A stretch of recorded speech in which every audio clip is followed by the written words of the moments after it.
আপনার স্বাস্থ্য অনুষ্ঠানে শুনছেন ৩ পর্বের ধারাবাহিক কথিকা সুস্থ মন সুস্থ জীবন।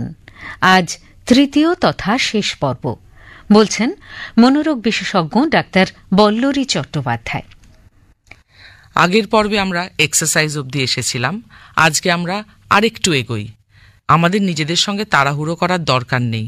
সেই জন্য মনকে বলা আমাদের উদ্দেশ্য কি, আমাদের পরিশ্রান্ত মনকে কোন উদ্দেশ্যের মধ্যে ফেলে রাখলে, কোন রুটিনে ফেলে রাখলে সে নিজেই নিজের রাস্তা বের করে নেবে, সেটাই আজকে ডিসকাস করা। এক্সারসাইজের পরে আরেকটা গুরুত্বপূর্ণ পয়েন্ট হচ্ছে হেলদি ডায়েট। এবং ডায়েট মানে খুব বেশি ক্যাফেন মানে কফি চা জাতীয় জিনিস না খাওয়া। তার সঙ্গে অনেকে অ্যালকোহল খান, খুব মার্জিতভাবে যদি খেতে পারেন কিংবা না খান তাহলে তার পরিচয়টা দেবে আমাদের মনেই। কারণ যেদিন খাচ্ছেন তাদের আমি শুনেছি অনেকের থেকে, সেদিন খুব আনন্দ লাগে, তার পরের দিন আসে ডিপ্রেশন, তার পরের দিন আসে আমাদের শরীরে ইনফ্লামেশন, এবং সেইগুলো থেকে বের করার জন্য তখন মনকে আরও পরিশ্রান্ত চিন্তা করতে হয় যে এবার এটাকে কি করে দূর করব। এই তো আমার মনে হচ্ছে এখন কিডনিটা গন্ডগোল করছে, এই মনে হচ্ছে আমার এখানে লিভারে গন্ডগোল হচ্ছে। সেই জন্যে নিজেকে একটা ব্যালেন্সের মধ্যে রাখা, হেলদি ডায়েটের মধ্যে পড়ে।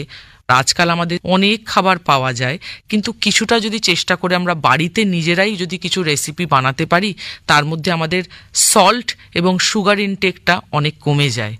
সবচেয়ে বড় আমাদের শত্রু হচ্ছে সুগার। চিনি জাতীয় জিনিস থেকে নিজেকে যতটা পারবেন সরিয়ে রাখা, এবং সেই চিনি জাতীয় জিনিস বলতে রিফাইন্ড সুগার আমরা যাকে বলি। অনেকেই হয়তো ভাববেন যে আমরা পারবো না, কিন্তু এই পারবো নাটা কে বলছে? আমার মন বলছে। তাই আমাদের নিজেদের সঙ্গে নিজেদের একটা চ্যালেঞ্জ, একটা মোটিভেশন যে আমি পারবই। এবং সেই পারবইয়ের মধ্যে থাকবে যে যদি আমরা একটা গোল সেট করি যে আমরা চিনি খাবো না, এবং চিনি খাবো না মানে কেক, মিষ্টি, কোক জাতীয় জিনিস, কোনো রকম কোল্ড ড্রিঙ্কস, এই ধরনের জিনিসগুলো থেকে যদি আমরা নিজেদের একটু দূরে রাখতে পারি, আমাদের শরীর সুস্থ থাকবে। এবং সুস্থ শরীরকে রাখার এটাই পরিচয়, কারণ মন সুস্থ থাকবে। মনের মধ্যে চিন্তা হবে না এ বাবা কালকে 4খানা মিষ্টি খেয়ে ফেললাম, এ বাবা কোল্ড ড্রিঙ্কস খেয়ে নিলাম, একটু বিরিয়ানি খেয়েছি একটু কোল্ড ড্রিঙ্কস খেয়ে নিই।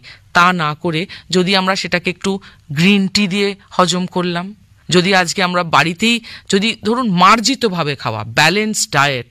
হেলদি ডায়েটের প্রথম পয়েন্ট হলো ব্যালেন্স ডায়েট, এবং তার সঙ্গে একটা গোল, একটা মোটিভেশন, নিজের মনকে বলা যে আমরা এটা করব না। অনেকেই বলবে আচ্ছা চেষ্টা করলাম, না বাবা আমার দ্বারা হবে না, পারবো না। কিন্তু এই পারবো নাটা আবার কে বলছে? মনই বলছে না পারবই। অনেকে যেমন রোগা হওয়ার চেষ্টা করছেন, অনেকে, এবং আজকাল বয়সের কোনো ফ্যাক্টর নয়, সেটা অল্প বয়স্কেও হতে পারে, মাঝ বয়স্কেও হতে পারে, এবং যারা একটু বয়স হয়েছে যাদের, তাদের কথাও বলছি, তারা প্রথম ডাক্তাররাই বলেন যে একটু ওয়েট কমাতে হবে। ওয়েট কমানোর জন্যে সবচেয়ে বড় ম্যাজিক হচ্ছে চিনি ছেড়ে দেওয়া। চায়ের সঙ্গে চিনিটা খেলে আমার না খুব ভাল লাগে, লিকার চায় না, তার থেকে 1 চামচ মধু দিন। এখানে মধুর জায়গায় যদি একটু গুড় দেয়া যায়, অনেকে বলে এই বাবা তাতে টেস্টটা না নষ্ট হয়ে যায়। সেই এই বাবাটাও যে বলছে ওটা কিন্তু মনই বলছে। আমাদের মনকে ট্রেনিং দেওয়াটা আমাদেরই দায়িত্ব। মন যখন সুস্থ, শরীর সুস্থ। এছাড়া স্ট্রেস ম্যানেজমেন্ট আজকাল একটা খুব বড় কথা উঠেছে, এবং যারা কর্পোরেটে কাজ করছেন, স্কুল কলেজে অনেক জায়গায়, এবং তারা প্রত্যেক রকমভাবে বলে আমাদের খুব স্ট্রেস। এই স্ট্রেসকে ম্যানেজ করার জন্য অনেকে অনেক রকম করেন চেষ্টা। এবার যদি বলি মেডিটেট করতে বসুন, আজকাল স্বাভাবিক জীবনে যারা আছেন তারা হট করে বলবে আমার মধ্যে সেই ক্ষমতাই নেই, সেই পাওয়ারটাই পাচ্ছি না, বসে বসে যে একটা কনসেন্ট্রেট করব সেই মেডিটেশনের ক্ষমতা নেই। কিন্তু সবচেয়ে প্রথম উপায় একটা মেডিটেশন করার জন্য হচ্ছে 1 মিনিট মেডিটেশন। আমরা মুনি ঋষিদের মতো এবং ওনাদের মতো হিমালয়ে গিয়ে ধ্যান করতে পারছি না, এবং আমরা সমস্ত জগৎ সংসার ছেড়ে তো ওখানে বসে নেই। তাই জন্য সংসারের মধ্যে থেকে মেডিটেশন করার প্রথম উপায় হচ্ছে 1 minute, 3 minute and then 5 minutes. 1 minute, 3 minute, 5 minute, এবং ওই 1 মিনিটেই আগে আমার ছোট্ট একটা গোল, আমি 1 মিনিট স্থির রইলাম। চিন্তা করার ওই অনেকে বলবেন একটা কোনো কিছু লক্ষ্য নিয়ে চিন্তা করুন, দরকার নেই, জাস্ট চিন্তা, একটা সামান্য চিন্তা করারও দরকার নেই, যা মাথায় আসছে আসুক।